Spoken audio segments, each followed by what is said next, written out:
તો હવે શરૂઆત કરીશું ટોપ 9 સમાચારોની શરૂઆત ગુજરાતના રાજકારણના ટોપ 9 સમાચારોથી શરૂઆત કરીએ। વડોદરાના વર્તમાન સાંસદ અને ભાજપના ઉમેદવાર રંજનબેન ભટ્ટે લોકસભા ચૂંટણી લડવાનો ઇનકાર કર્યો છે। સોશિયલ મીડિયા પર પોસ્ટ મૂકીને રંજનબેન ભટ્ટે પોતાની ઉમેદવારી પરત ખેંચી છે। રંજનબેન ભટ્ટે કહ્યું કે લોકસેવા માટે ચૂંટણી લડવી જરૂરી નથી, ભાજપમાં રહીને પણ સેવા થઈ શકે। મહત્વનું છે કે વડોદરા ભાજપમાં રંજનબેન ભટ્ટની ઉમેદવારી બાદ આંતરિક વિવાદ જોવા મળ્યો હતો।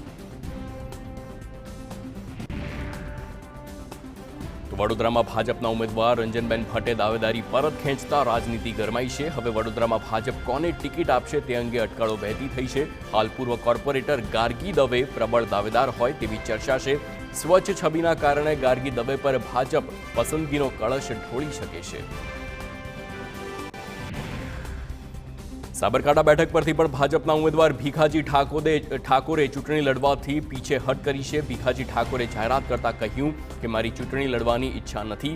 સૂત્રો મુજબ જાતિના સમીકરણના આધારે સાબરકાંઠાથી ભીખાજી ઠાકોરને બદલવાની ફરજ પડી છે।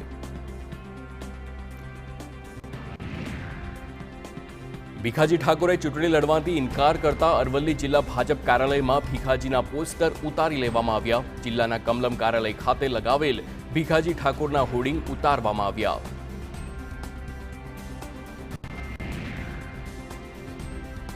મહાગઠબંધનથી ભાજપ ડરી ગયું છે। હારના ડરે ભાજપ સાબરકાંઠામાં ઉમેદવાર બદલ્યો છે। હાંસિયામાં થકેલાઈ રહેલા ગુજરાત કોંગ્રેસના નેતા તુષાર ચૌધરીએ આ નિવેદન આપ્યું છે।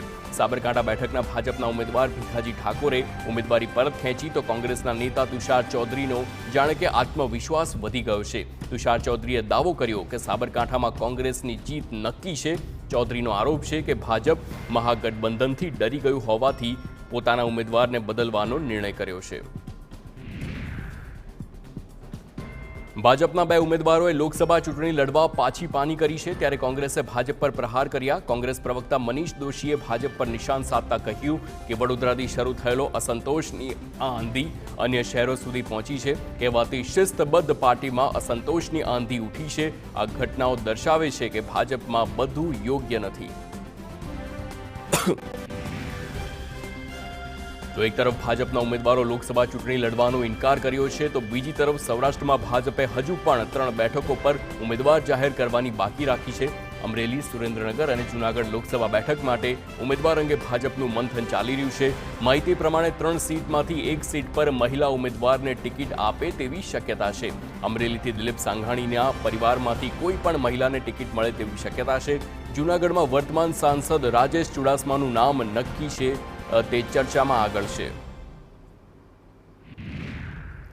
તો આણંદ લોકસભા બેઠકની ચૂંટણી રસપ્રદ બનશે। હવે એનસીપીમાંથી જયંત પટેલે ચૂંટણી લડવાની જાહેરાત કરી છે। એનસીપી અને કોંગ્રેસનું ગઠબંધન હોવા છતાં જયંત પટેલે ચૂંટણી લડવાની જાહેરાત કરી છે। આ અંગે જયંત પટેલે સોશિયલ મીડિયા પર પોસ્ટ મૂકી અને કહ્યું કે મિત્રો સાથે દગો કેવી રીતે કરવો તે અમને નથી આવડતું, એટલે અમે એકલા હાથે લડીશું। જયંત પટેલે ઉમેદવારી કરે તો કોંગ્રેસના ઉમેદવાર અમિત ચાવડાની વધી શકે છે મુશ્કેલી। લોકસભા ચૂંટણી માટે ભાજપે તડામાર તૈયારીઓ શરૂ કરી છે। ચૂંટણી પ્રચાર માટે પ્રદેશ ભાજપ અધ્યક્ષ CR પાટીલની અધ્યક્ષતામાં સભાનું આયોજન કરવામાં આવ્યું, જેમાં દક્ષિણ ગુજરાતના તમામ સોશિયલ મીડિયા સ્ટાર સુરત પહોંચ્યા। આ બેઠકમાં CR પાટીલ ચૂંટણી પ્રચાર બાબતે તમામ લોકોને માર્ગદર્શન આપ્યું હતું।